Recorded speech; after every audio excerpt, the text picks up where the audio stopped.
Здравейте! Аз днес ще ви покажа в моят нов пистолет Nerf. Той още не е рекламиран, сигурно не го знае.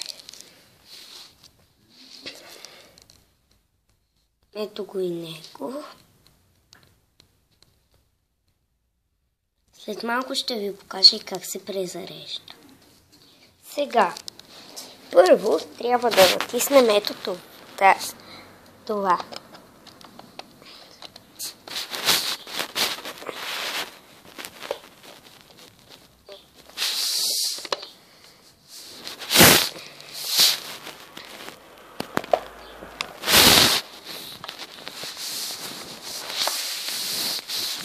Изчакайте да го отворим.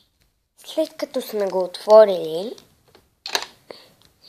само трябва да пъхнем това ето тук.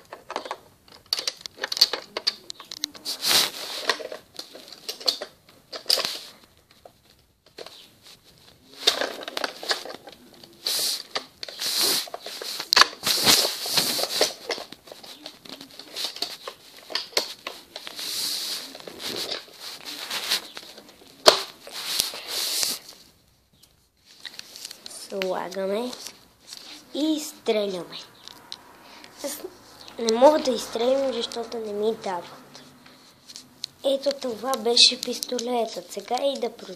Сега да продължим с кутията. Ето я. Това е кутията на този бластер.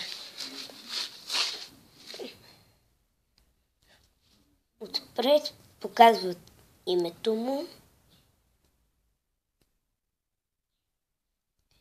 и Zombie Strike. Тук показват как да го заредиш.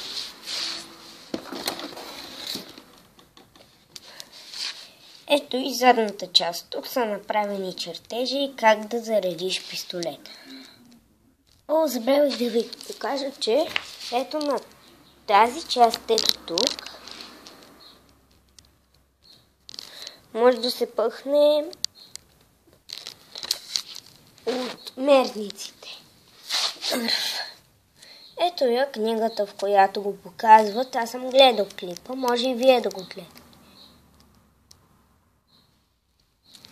Тук пак пише Zombie Strike. Тук е героят, който е с този пистолет. Тук пише нещо. Внимание, не целете в очите и лицето. Тук пише, няма на български език, както и тук, но аз ви го преведох. Тук пише, че всяко зареждане може да изстрелва по 3 патрона заедно. Ето това беше. Абонирайте се и пишете на сайта.